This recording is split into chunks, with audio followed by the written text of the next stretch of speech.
Welcome to the DSL Systems tutorial on material tolerances in DSL's AutoPilot4Feed. Tolerances are used to check that measured values are accurate to within an acceptable value of the required amount of material.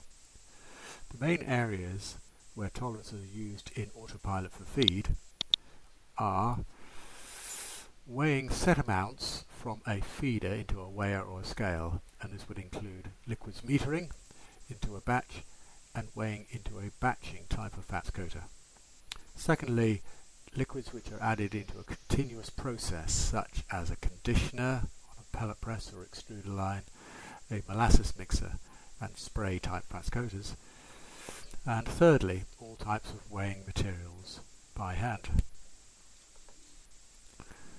There are three places where tolerances can be stored. First of all, a feeder.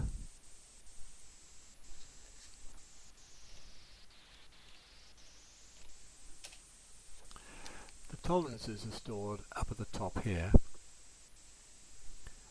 The overweight tolerance refers to the amount above the set point, which is acceptable, and underweight is the amount under a set point, which is acceptable. And I'll explain these required authorization values later on. The second place that tolerances can be is in a formula.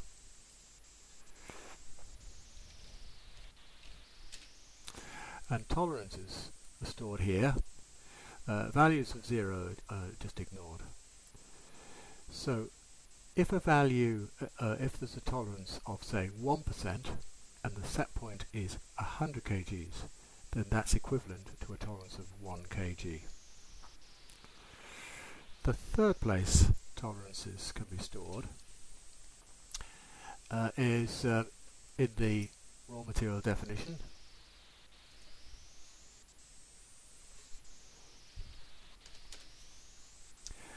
And if you go to the blending tab here, and here are the tolerances in percentage here. Whenever a new formula is created, either manually or imported from another computer system, any tolerance values in the raw material definition here are copied into the formula here. Once they're in the formula, they don't get changed again, even if you change the raw material tolerances. The only tolerances which are not copied over are the values for pre-weigh materials. Now, pre-weigh used to be called master weigh, and pre-weigh materials are weighed in advance of the main batch, and sometimes maybe even a day in front. Pre-weigh materials can sometimes be in kg. So if I bring up a pre-weigh material, this is a pre-weigh for feed material, these tolerances are in kgs. And I'll go through that in a moment too. So going to one of the first areas here, weighing from a feeder. When a material is fed from a material and stops, the actual weight of material is compared to the set weight, and this difference is then compared to the tolerance. The tolerance is calculated from the value in the feeder definition,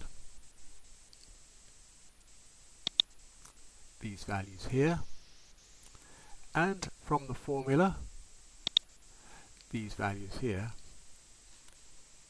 Now, earlier versions of AutoPilot4Feed and versions 9.05 and later are calculated from the greater of these two tolerance values.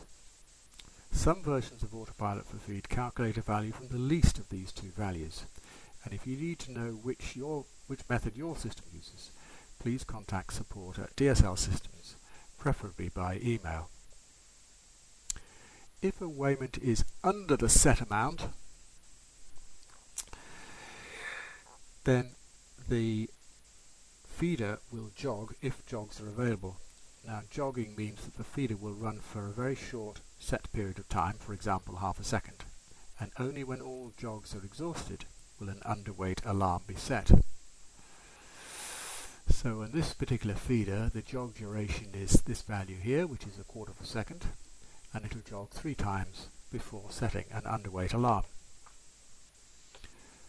If the weight is above the set weight plus the overtolerance, an alarm will be generated and feeder hold will be put on to stop the weigher from feeding any more material.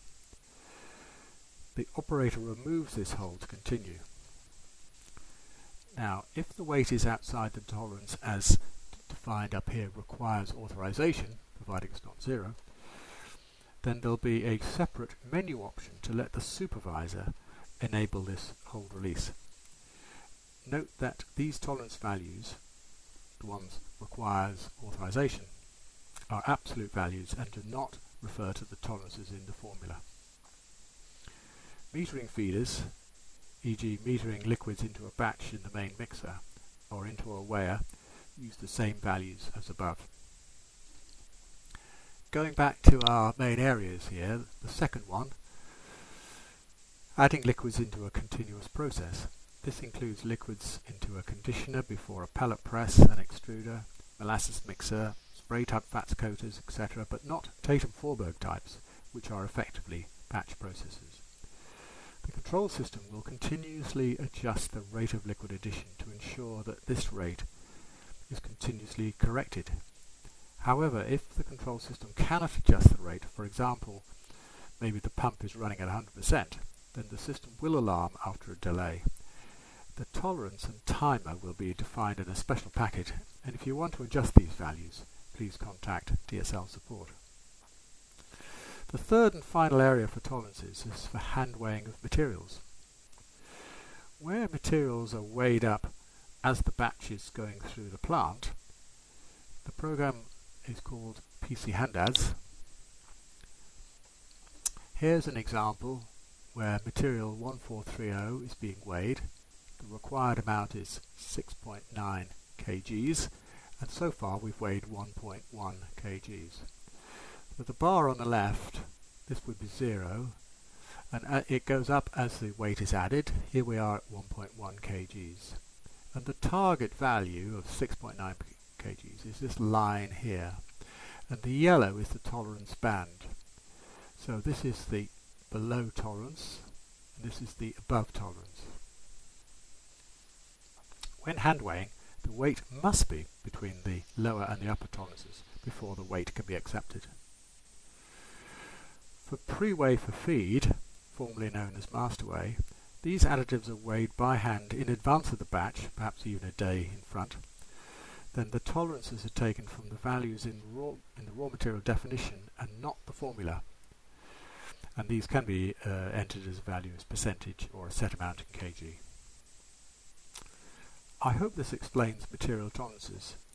If you have any further questions, then please contact DSL Systems. Thank you for your time.